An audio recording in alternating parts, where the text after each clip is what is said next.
Jay. All right, so we're live. You're live. Hey, everybody. How's it going? Everyone in person and Facebook. My name is Ryan Lundquist. I'm an appraiser, and I'm glad to be here today. We did have some technical difficulties, so I had this amazing presentation that was going to change your life, but unfortunately, I can't share any of that, so this is off the cuff. This is me winging it, but this is us having conversation. And so if people online, if you ask questions, I'll try to focus on those too, but otherwise, I invite your questions anytime. But I figured let's maybe talk about the market, where the market's at, and I want to maybe talk about sellers and buyers a little bit, and let's just see what comes up. What's happening in your transactions? I want to be a resource to you while I'm here. So sound like a plan? Yeah. Okay. So has anyone noticed that sellers are overpricing lately? Yeah. Huge problem in our market right now. And I think it's important, though, to stop and ask the question, why? Why are sellers doing this? There's a lot of insight there. And some of it has to do with the way that real estate has gone, trusting Zillow too much. I find that sellers lately have really struggled to listen to you as agents because they think that they know better. And that's fine. Maybe we would do the same thing with our own homes. I know the comp suggests 500,000, but we're going to price for 550. Part of it is, think about it this way, sensational real estate headlines for over 6 years, besides the past 3 or 4 months, okay? Sellers have heard nothing but the market is hot, the market is on fire for over 6 years. And so of course that gets into what sellers want to do with their properties, right? And sometimes even in the real estate community, we've been preaching the Bay Area buyers are here. And have you noticed that sellers just really want to attract that one Bay Area unicorn? Yeah. That one fictitious mythical buyer from Facebook or Twitter, or who's going to come in from San Francisco and mysteriously pay 10% more than anyone. So, and here's a great stat. A lot of people expect that big cash from the Bay Area. Okay, only about 15% of all sales are cash in the region right now, 1-5. And so it's not like we have a market that's dominated by cash. Okay, in 2013, we had 30% of all sales were cash. So we have half as much cash as we did in that market. And so, of course, a lot of investors are using conventional financing. But for anyone who says, I'm going to get that cash buyer from the Bay Area, hit them with some stats, okay? So we have all these things. Yeah. 15%, that's for what period of time? From month to month, about all year, it's been around about 15%. I'll pull my stats today for this month. It's been hovering anywhere from 13 to 15% typically. So, okay. And that's been going on for how long? It's been hovering at that level really for a couple years or so. Okay. This is a really firm number. And so it's definitely down from the peak in 2013. I feel like that makes sense now, but last year it didn't feel that way. But yeah. Again, if that's not numbers, that's just. Yeah, and it just goes to show we have to watch the stats though, because otherwise we can preach a narrative that's totally out of sync with the real market. So, but I noticed one of the reasons why I think sellers are overpricing is because they're really out of touch with buyers. And buyers, has anyone noticed that they're very picky? And it's easy to dog that. We think, what's your problem? Come on, you guys are so finicky. But think about it this way.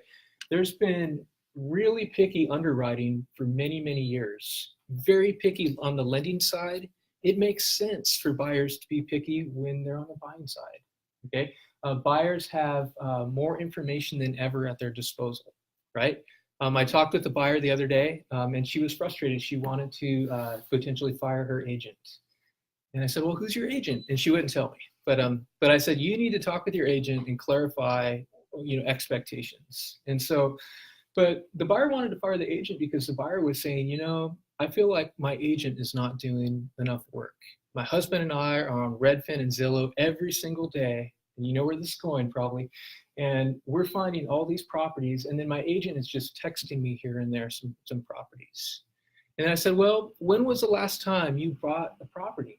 She said 2004. I said, there's the issue, because the market has changed since that time period. Zillow and Redfin were babies, and they hardly mattered. and now they're household names. And so what this buyer failed to realize was that she probably is going to find her house. I wish her agent would have told her that. Okay. And then the agent can bring value in closing the deal and negotiating all those things. But it's a different market today than it used to be. Okay, buyers simply are very well informed. 3 years ago, my wife and I bought a different house. Oh, hey, what's up, guys? Good morning. My wife and I bought a different house 3 years ago, and she actually found the house. Like one of my good friends represented us. He told us in advance, this is probably going to happen. It happened. But the thing is that we,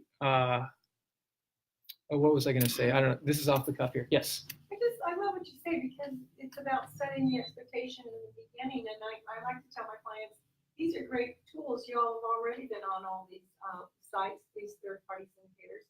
So I kind of bring those in as part of my toolkit, like keep surfing, send me what I'm doing the same. So we'll all be running searches because most buyers, like you guys said, are a lot more savvy. They are, and the person in the transaction who's not so savvy and who's not paying attention to every listing are the sellers. Okay, they don't realize is that buyers know every single price reduction in the market. Like I was saying, my wife and I, when we bought the house, I was amazed. She doesn't work in real estate at all, and she knew the market really, really well. And she would say, this one is overpriced. She would say, this one is going to get bid up and it's going to get multiple offers. I was like, honey, that is so hot. Real estate talk. No, I'm just kidding. But it was amazing because she knew the market because we were shopping. And so what I would say to you on that point, just let your sellers know how much buyers are watching the market. Okay. Let them understand the psyche of buyers, that they're picky about price. They're picky about condition. They're picky about locations on busy streets. Okay. And if you're wondering how's the market going to respond to this busy street, pay attention to the comps on busy streets, because sometimes it's a really big deal.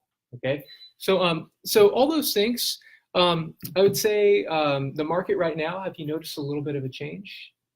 Yeah, definitely slowing down. A lot of sensational articles. Have you guys noticed? Oh yeah. The one yesterday was there's a dark cloud looming over the United States housing market, right? And then a little stressful sometimes. And I think that sometimes, though, we have a market where we're reading the headlines and we're simply regurgitating the headlines. And so sometimes I wonder if people are actually reading the articles, or if they're paying attention enough to the stats to where they will know, spot like, hey, that's not really true. Or no, there's a different take here. So I'd say to you, know the stats well enough to where you can really spot and sniff out whether something is realistic or not. Okay, what I'd say, what's the difference between a seasonal slowing and a market crashing? Okay, I have a YouTube video I did 20 minutes long, and I'd say check it out. I can send you the link later if you wish, that talks about that difference. And we have to know that difference. We have to know how to articulate it. Volume's been down, have you noticed? Okay. Now, it would be a real problem if we saw that persistently decline, okay? Now, it's a slower season right now.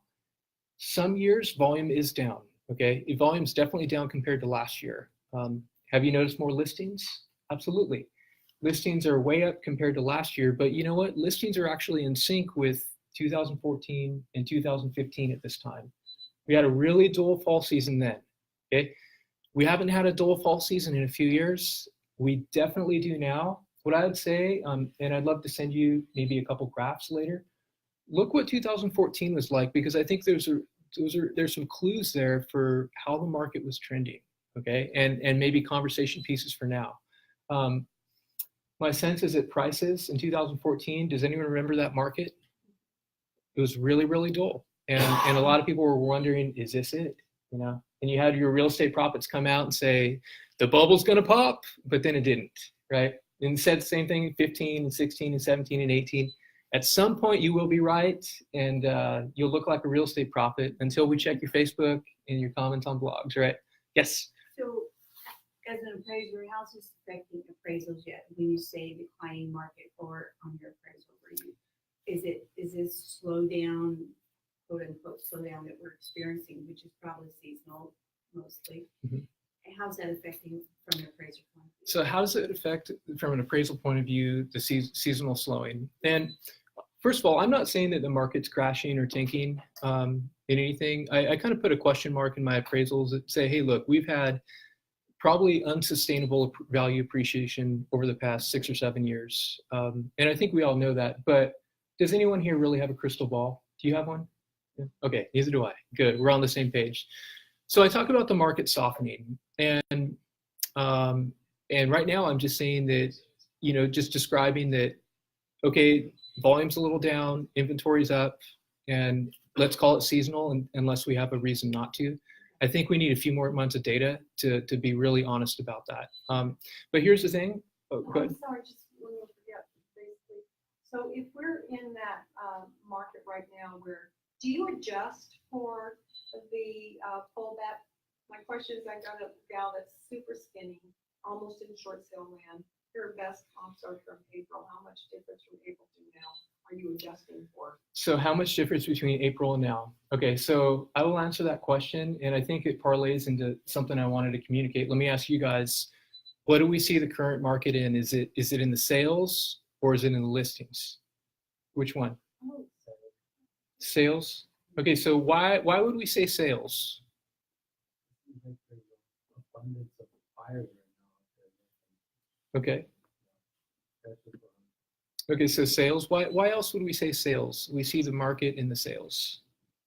Can you ask your question again? So what do we see the current market in, or the temperature of the current market? Is it in the sales or is it in the listings? like, is it the buyer's market or seller's market? Not necessarily, but I think maybe the answer might help us. But I think it's both. both. Yeah. Okay, so why sales? Why sales? Because that indicates how many units are moving and how many active buyers there are each month purchasing homes. Absolutely. So sales matter greatly. We were talking about Alberta. There's one listing in Alberta. It's been on the market for 8 years. Okay. That listing does not mean much. There's probably a pricing issue. I don't know what's going on. Okay. Yeah, maybe. But I would actually say that listings tell us more about the current market. Sales matter, they tell us what buyers used to pay, but listings are where we see the current market. And so we have the height of spring up here, and we have these properties that have sold here, and those are pieces of history, okay? Even today, what's the date today? October 10th, 2018. If a property closed escrow today, would it tell us about the market today? No. It would tell us about the market when it got into contract, probably in September or August. And so we asked the question, how has the market changed since this property got into contract? Especially if it's a really old contract date from 2 years ago, it was tied up into, it represents the market from 2016. Or a lot of sales today in October represent the market from September and August, okay? And so how has the market changed since then? Sales are like pieces of history. And if we see listings that are coming in at the same level, and they're getting into contract at that level, we would say the market is very flat. So I don't make any adjustments. But if I'm seeing my listings or my sales from March and April at the height of the market, I'm seeing listings priced here and nothing is moving, and I'm seeing my pendings 2 or 3% lower, where's the market? It's right here. Now, your sellers are fixated on John and Sally's house that sold at the height of the market. But what you have to tell them and convince them to in this market is like, no, that is the past. That's history. The current market is seen in the listings that are actually getting into contract. So there's no one answer that, prices have softened 2 or 3%. It's going to depend on from neighborhood to neighborhood. It might be different at the high end of the market to the low end. I appraised something in El Dorado Hills recently, and an agent was saying, I'm really having a hard time. Like, I can't believe what the market's doing. Nothing's moving. I don't know what's going on. And as an appraiser, I was looking at it and going, well, there's 5 or 6 listings in the neighborhood, and all of them are overpriced by about 5 to 10%. So I'm kind of not surprised. And I think in this case, it wasn't necessarily the market. It was, we have all these overpriced listings and sellers with way different expectations than buyers. And so sometimes maybe it's the market, and sometimes maybe it's like, well, maybe they're overpriced. I remember there was something in your you talked about the YouTube thing that you did for 20 minutes. You said something about it being very telling the patterns and the trends that are happening in the market, whether it being a seasonal slowing or historically at this point in the year, you'll start to see something and it cycles like every set amount of years. I was wondering, do you know what I'm talking about? I think so. Yeah. And what's the question there The question too? was, I was wondering, like, if you could elaborate on that, maybe kind of like, I guess I'm trying to differentiate between the seasonal slowing and kind of what we're experiencing now. Yeah. So in a normal seasonal slowing, and you guys have been in real estate for a long time. New? Where are we at here? All over the board. All over the board. Okay. A normal seasonal slowing, what we see happen, we see a drop in prices. Like it's normal for the median price to drop about 5% before the year's up. Okay. That doesn't mean that values just drop 5%, but like we see these price metrics across the county. I mean, they always drop. Okay. They go up in the spring, they level off in the summer, and then they drop. So sometimes we're saying real estate is on fire. It's always a good time to buy. Values are going up, but that's not true even in every year, right? That would be like me saying it's summer, all day long throughout the year. No, it's not. It's starting to be fall. It feels a little bit like summer still, but you know what I'm saying? There's a rhythm to it's light and then it's dark. I mean, there's a rhythm to the day. There's a rhythm to our bodies. There's a rhythm to the market. And so prices soften. You see sales volume drop during the fall. You see more price reductions during this time of year. Okay, people are freaking out over there being a couple hundred price reductions.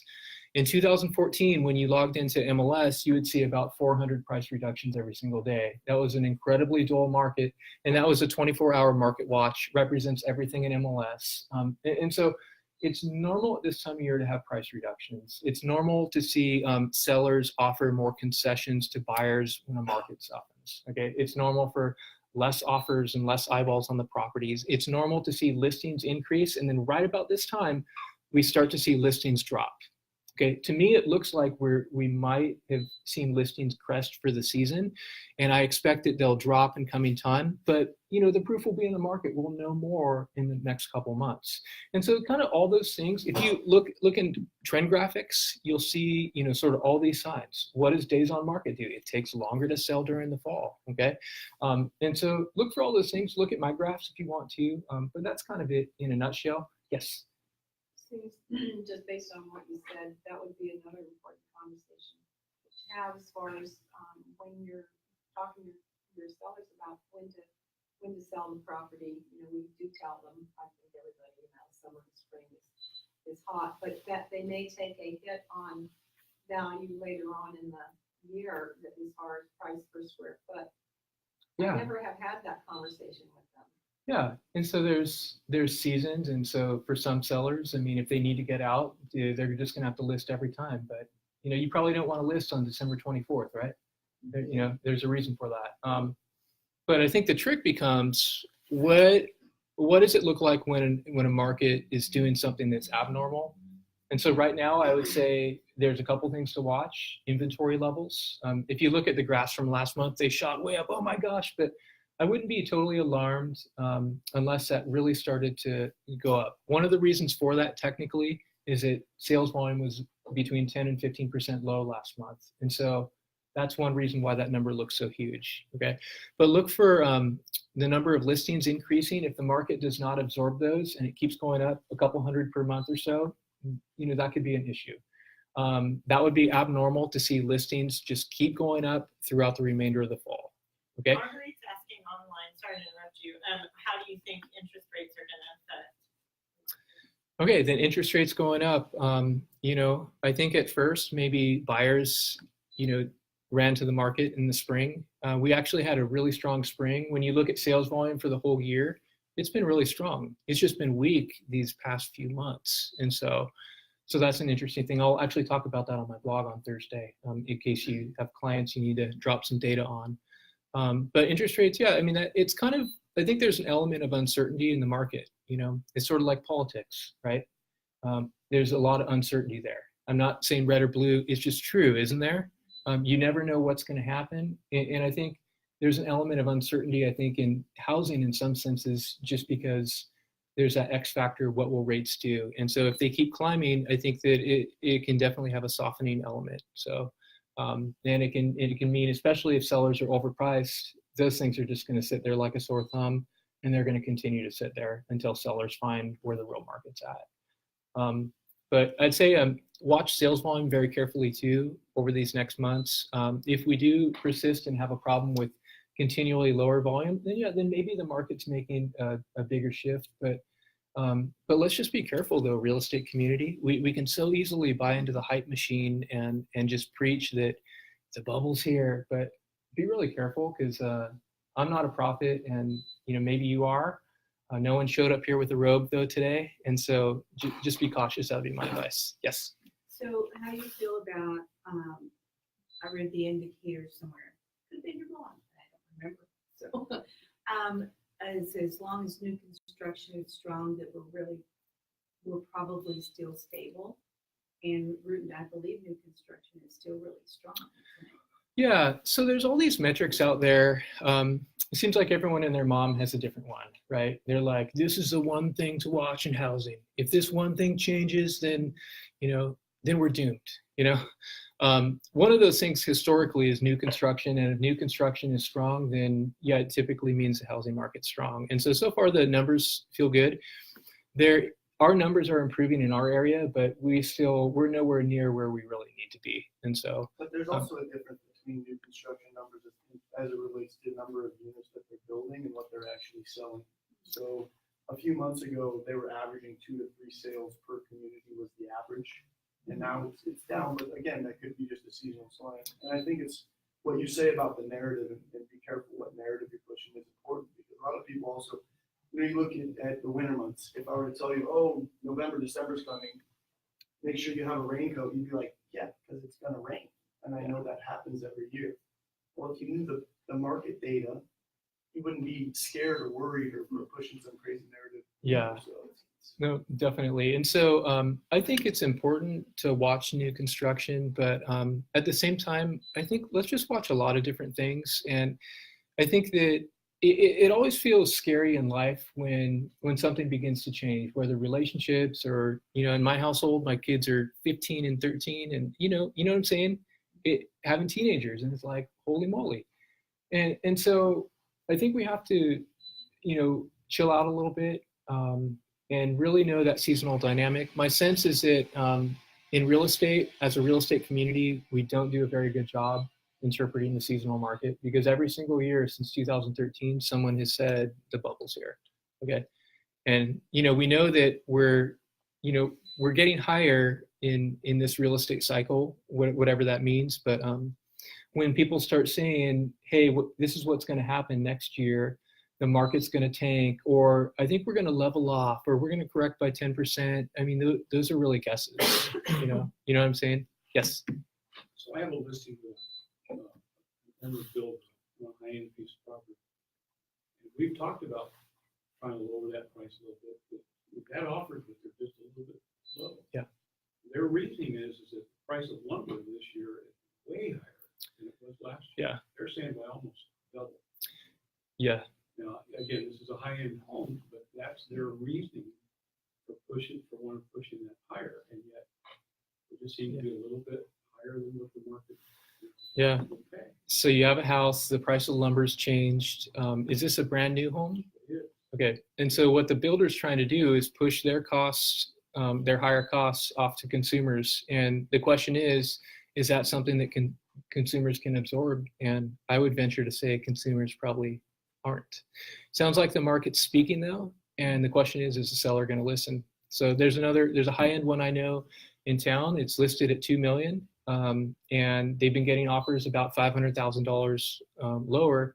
They have several offers in that price range, and the seller is struggling to listen to the market because the seller's convinced that, $2 million. And well, the market's speaking though, Yeah. but yeah. So this was 1.5, and we've actually had offers at 1.4. Yeah. And it wouldn't take. Yeah. And it sounds like the market's speaking, and I think maybe send them my blog on Thursday, or send them when you see that the seasonal market's slowing and that it's really shaping up to be a dull fall, it looks like, they would just be wise to listen, you know? So, yes. I know the listed versus sold, days on market, these are all in the trends reports numbers that you can easily look at. How, on the absorption rate portion of it, how do you use the absorption rate to determine where we're at in the market? Give yourself any kind of a forecasting as to what we can expect. So my crystal ball's broken. So I think I would look at current trends and maybe have an idea about, you know, what might happen in the future, but I don't use just the absorption rate for anything really to make any forecasts or anything. I mean, that's the honest truth. You don't consider the absorption rate? No, not that it doesn't matter, but I don't put, you know, all the stock in that. It greatly matters, you know, what's being absorbed in the market, but, you know, we get the absorption rate by looking at listings and volume, and, you know, I'm definitely paying attention to that. So that would be maybe a backdoor way of looking at the same thing I'm looking at. So, yes. So I think the question for the decades is, are FHA appraisals stricter than conventional, guideline wise? Are FHA appraisals more strict? Yes, they are. And so a safety issue for any loan, it's going to be a safety issue. I mean, you know, there's frayed wires sticking out. I mean, that's going to need to be solved on any loan. But FHA, yeah, they're more, you know, peculiar or particular over, you know, chipping paint. You know. Can you give an example of what a conventional might let go as opposed to an FHA? Sure. So we can compare? Yeah, so defective paint surface for FHA. If paint is peeling, chipping, or flaking, the house was built before 1978, it could have lead-based paint in there. That's a huge issue for FHA. Okay, now keep in mind FHA is still 18% of the entire market. So almost 1 in 5 sales are going FHA.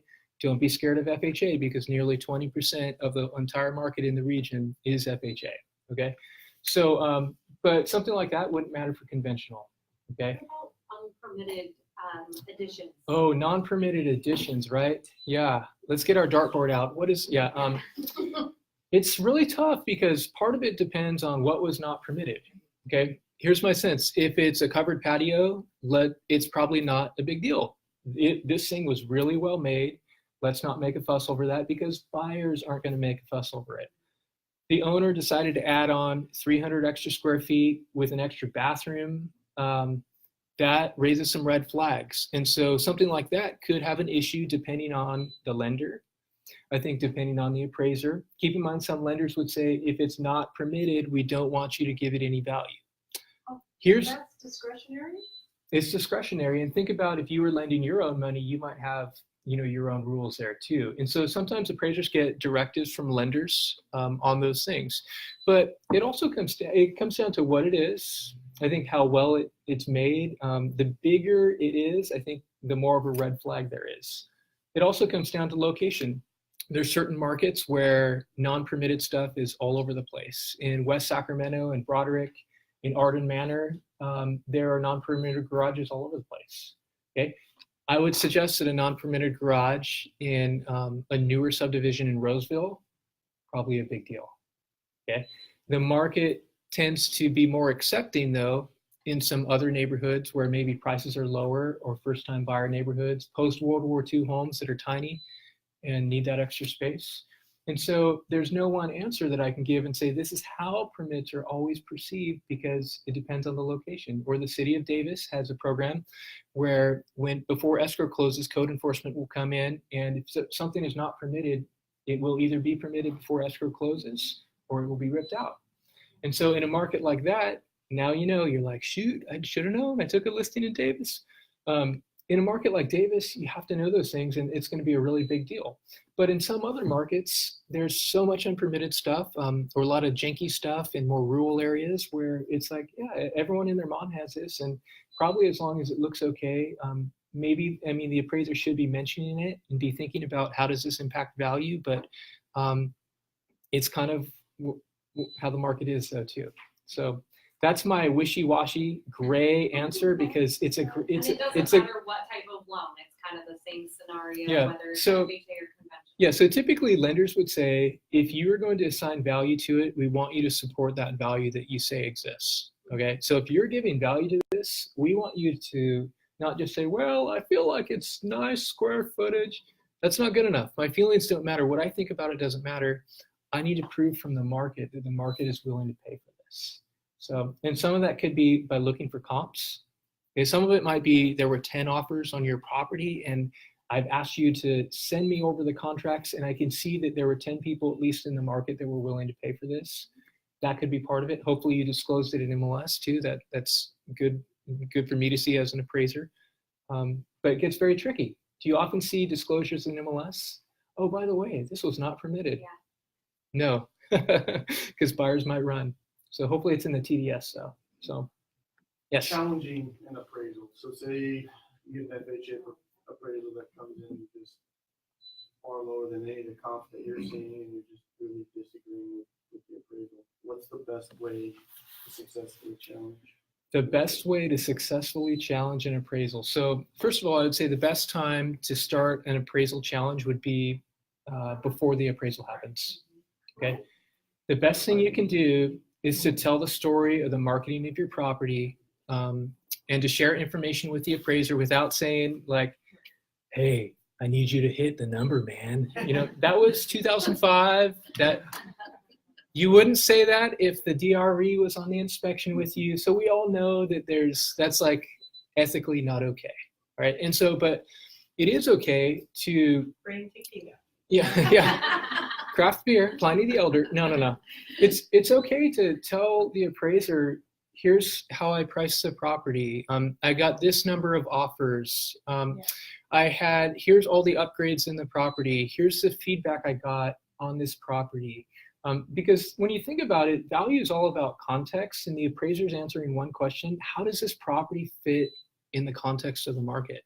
If I can get information from you, since you've been with this listing for a few months, you know exactly what agents have said, what buyers have said, that's golden for me. That can help shape my perception of value. I have an information sheet I would love to email to you. I would love for you to use it. I had an agent last month use it on me, and I'm like, all right. She surprised me with it. And I was like, that's my sheet, because it helps tell the story of the property. It's all the information that you would normally share in an appraisal rebuttal. Why not be proactive and share some of that information up front? Rather than when the appraisal falls apart, then you're thinking, oh, well, but there were 10 offers. Well, why didn't you tell the appraiser before, right? Maybe that would have made a difference. So, but it has to be done in such a way where you're not trying to sway value. And that's the tricky part. You know, be really careful about that, okay? But when you're talking with appraisers, take off your selling hat and put on your data hat, okay? It's not good enough to say, well, the price per square foot, blah, blah, blah. No, I want to see some comps that are similar that sold, you know, at whatever level they did. If the benefit of using an information sheet like this, if you attach some sales that you use to price the property to the information sheet, and then the appraiser says, you know, I really don't want to see those sales. I don't want you to try to influence me. That's fine. You have all this other information to share with the appraiser that doesn't mention the sales at all. So does that make sense? Yeah. And so, but after the fact, tell the story of the property. It's really including those details, values found in the details. If an appraisal is bad, it's probably because it's one of two things: comps and adjustments. One thing is off, or maybe both things are off. Yeah. We do a fair amount of country property, equestrian property, and there's a lot of nuance and hidden value to those properties. And I sold one earlier this year for $1.2 million, and I had an appraiser out there that was a country boy with family raised horses. Yeah. They knew the value of this barn. How does when an appraiser is called out for a loan, is it arbitrary on what kind of an appraiser you get? Because if some guy that did Roseville track homes walked onto that property and priced it at $800,000, that could have happened. So what? I don't even know if I'm asking the right question. So yeah, no, I get how are appraisers selected. Yeah. Yeah. So it depends on the lender. The worst of the worst appraisal management companies send out a blast to everyone, then whoever accepts it, you know, the fee is usually really low. They charge the borrower twice as much. Of course, the appraiser doesn't see that. And so those are the worst of the worst. You want to stray away from that sort of system. And so Well, how do we do that as agents? Well, We don't have that power. I think with one way, if you have multiple offers and you see that someone's using a local lender and you know that they're choosing local appraisers who hopefully should have an order come across his or her desk and say, I'm either competent or not competent to appraise this. Or if I don't have geographic competency, here's the steps I'm going to take to gain that competency for this appraisal. Like that's okay, but the appraiser has to disclose that. But I find that the worst of the worst companies are often, some national lending institutions, and they're blasting out orders. I find that results could be a little bit different, and you'll never have perfect results. But if you're working with someone local, hopefully, okay. But sometimes local lenders, unfortunately, they change to more of a national system. And I know for me personally, I don't like to play that game. I remove myself from all those lists. I don't want the blast emails. I want to work with people who want to work with me. And frankly, that's just not, a lot of lenders just aren't worth working for. So. I have one more question. I'm sorry, but I'm looking forward to. No, that's good. Wait, I forgot. It'll come back to you. It'll come back to you. Other questions? Oh, I do. Yeah. So, because I do some unique properties, and I know Jason has had this, do you, I would call an appraiser, he's no longer here, to see if he would do an appraisal just for that property, not like a comprehensive $500 one. But is that something that you recommend for these properties that are unique? Yeah, so should you get a pre-list appraisal or not? It really depends. If you have a good grasp of value, if it's very clear, there's 10 model matches, you probably don't need to get an appraisal unless the seller is smoking pricing crack and they need to see that value really is lower. That's where it becomes a tool if your seller won't listen to you. On something unique, personally, I don't usually do the watered down version, because here's what happens. I'm like, yeah, I'll do it for half the rate. And then I end up doing all the work. And then it's like, well, why did I do that? And so sometimes to get to the number, we have to go through the process. And, I know some appraisers will do that though, but it can be a valuable tool, especially if a property is an oddball. Where are we coming in on this one? What makes sense? Sometimes it's way more than you expected, or sometimes it's way less. Are you seeing an increase in appraisal values coming in under purchase price? It's hard to say. I mean, I'd have to ask my peers what they see. Yeah. So, You guys don't talk about that? but I wouldn't be surprised for a couple reasons. Here's a factoid. In May, 50% of all sales in the region had multiple offers. Last month, how many had multiple offers? 4. No. 40%. When you look at it from a stats perspective, a percentage difference, that's 20% less multiple offers though this month. And that's one way we see that the market's slowing. Some buyers look and go, I can offer anything. I'm in control. No, you're not. Dude, 40% of all sales last month had multiple offers. Don't think you have too much power. Let your buyers know. But in terms of appraisals coming in lower, what happens when a market slows down, I think historically we do see that issue, because sometimes there's a disconnect between sales and then maybe listings a little bit lower. So, or sometimes stuff gets into contract way up there, and you get an appraiser who says, my job is to meet the number. And then you're like, how did it appraise? But other times where the appraiser comes in and goes, I can't support that. That's not real. And like I always say, appraisers aren't magicians. So, yes. Beyond the trend reports, where are other good sources of information and statistics? So, yeah, I have a blog. It's at sacramentoappraisalblog.com. That sounds so self-serving, but I study the market for hours and hours each month. I have all these graphs. You can see the market visually. I think trend graphics, read anything in SACB and SAC Business Journal, and just to see what people are saying. Pay attention to local blogs. There's a realtor named Joel Wright. When he publishes the Wright Report, I love to see what he has to say. There's some analytical agents out there who give market updates. I mean, listen to what people are saying. I think the word on the street is huge. I tend to discount, big data firms, kind of what they say sometimes. And so I don't want to mention any by name because I don't want to put that out there. But sometimes it's just disconnected from the market. But I would read, if anyone's talking about Sacramento, I just want to know, what are people saying though? So, or Roseville, Placer County. Placer County is a little tough. There's not as much data. So you kind of have to pay attention to the region and Sac County too. So have you noticed? So again, though, trend graphics, Mhm. stats that are found in the MLS. Yeah. So is that the only place that you're looking for your data? Yes. Okay. The market is best represented right now on MLS. What we see on MLS represents the market, so we have to pay most attention there. I'm talking to agents. If there's private sales, of course, but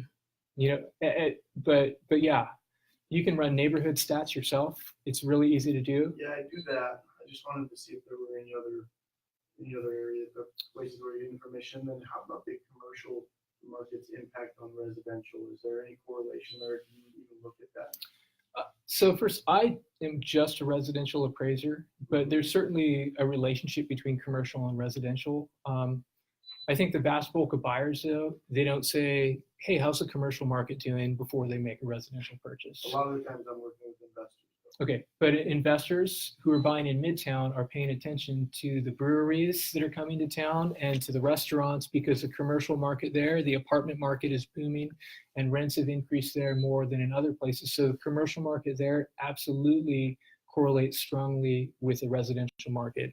In Rio Linda, probably not the case, right? No offense against Rio Linda. I love Rio Linda, but we don't see that same dynamic. So part of it depends on, I think, maybe the location, right? Value is all about location, location, location. It's just so true there. And rental rates, do you look at that?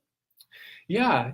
And as a side note, rentals, rent has been flattening in the market. If you see the latest stats, for a long time it was up by 9 or 10% or so, but you start to see those numbers come down a little bit. In terms of the rent paid, the amount of rent people are paying. Well, the amount that rent has been increasing.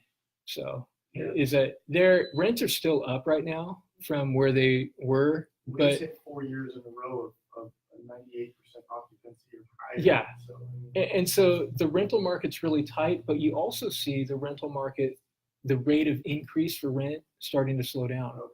So, and can I mention one thing? This is a huge point. What we're seeing happen in the residential market, we're seeing a slowing in momentum.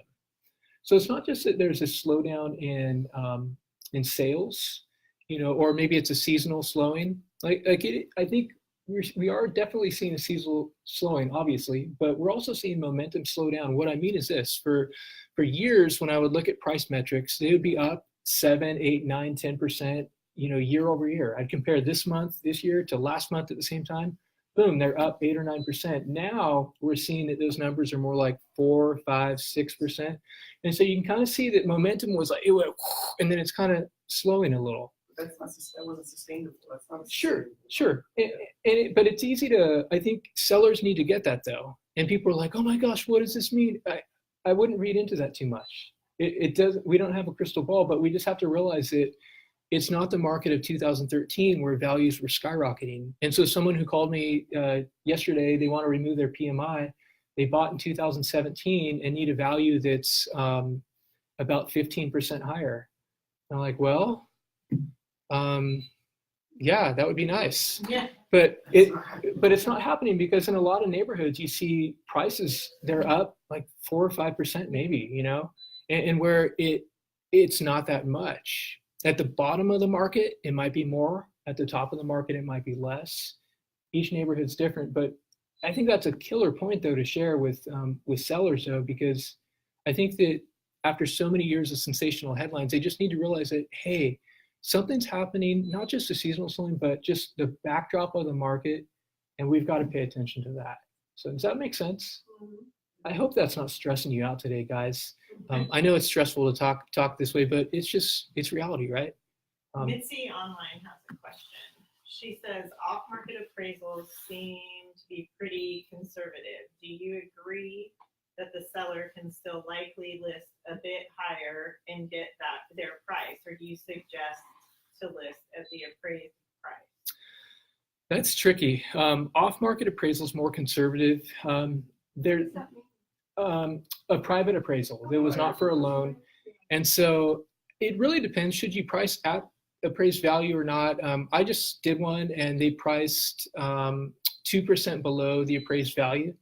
And so hopefully I was just so right that the market will bid up. Like, we'll see. The truth is, you know what a property is really worth once it goes to the market. There's a theoretical value, the appraised value, which hopefully is nailing value. Like, this is reasonable, it's supported. But the ultimate test, when you put something on the market. And so I would suggest if the appraisal is thorough and it looks really solid, I would say, why would you price over in a market that's slowing? So kind of depends on the needs of the seller. If they really need to get out of there, you might want to price under. But again, it comes down to, when was the appraisal done? Was it done last month? And then there's 4 new listings in the neighborhood. Where are those listed at? So let's realize that the appraisal is a piece of history also. And if it is a month old, it might be actually old now in the market. And So, you just never know, too. I always say a property's worth what a buyer's willing to pay for it. yeah, Because, I mean, if it's right next door to their mom, like, I had this happen, fortunately and unfortunately, we were listing agents for Fannie Mae and HUD, so I've done thousands of BPOs, literally. Yeah, And so fun. I can see where my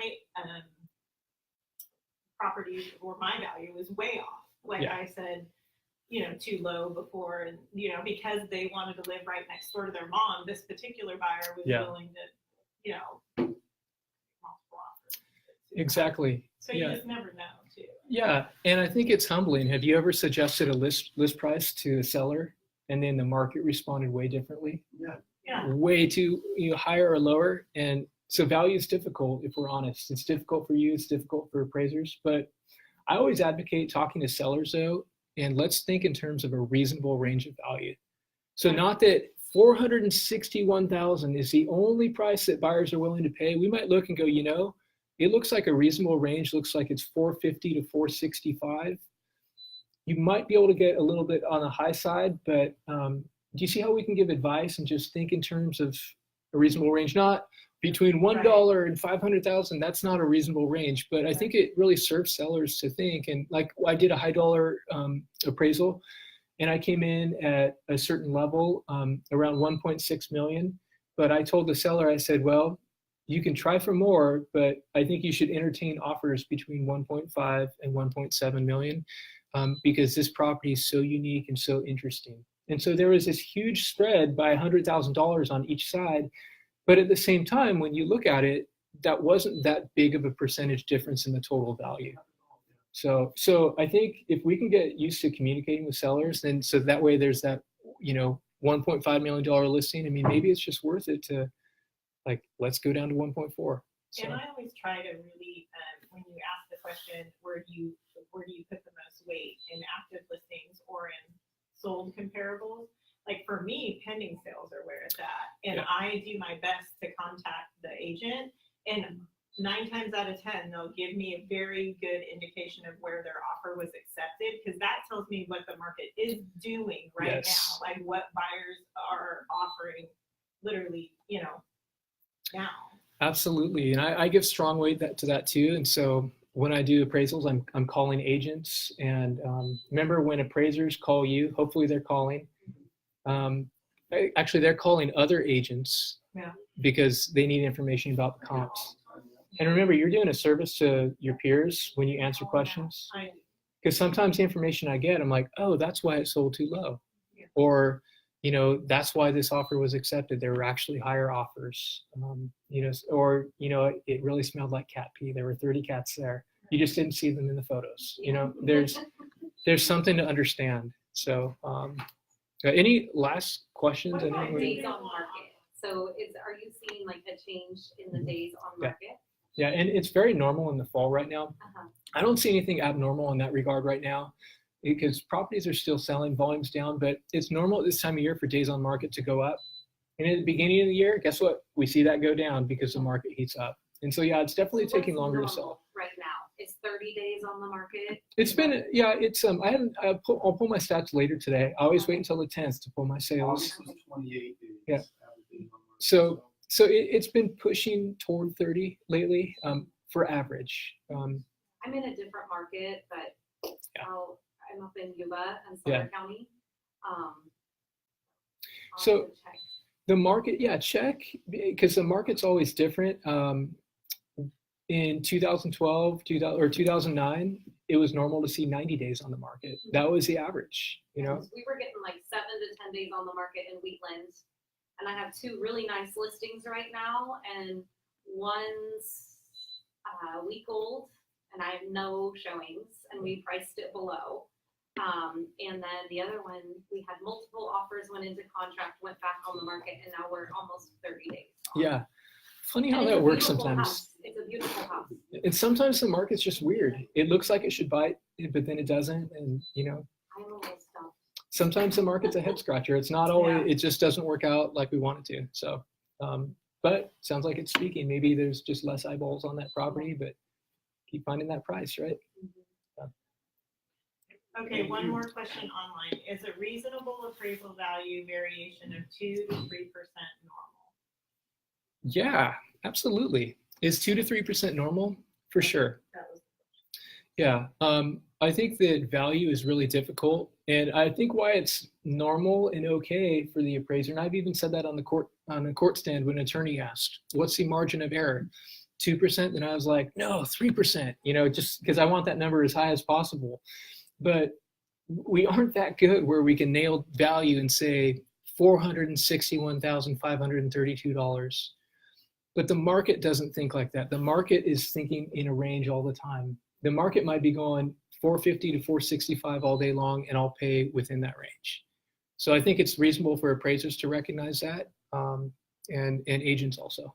So mortgage lenders, of course, want the one specific value, and that's where we get into trouble sometimes. So, okay. Well, this was great. I really appreciate your time. Everybody does. I'm sure. Yes, thank you so much. Yeah, thanks. And I hope that wasn't too disjointed, No, it's off the great. cuff, and This was- but it is what it is. Yeah, no, right on. But if anyone has questions online, make sure you tag me too, so I see it on Facebook. I'll go revisit that link and And we'll bring you back when we have things working. awesome. But thanks, guys. I really appreciate it. Thank you very much. Thank Yeah, you. yeah.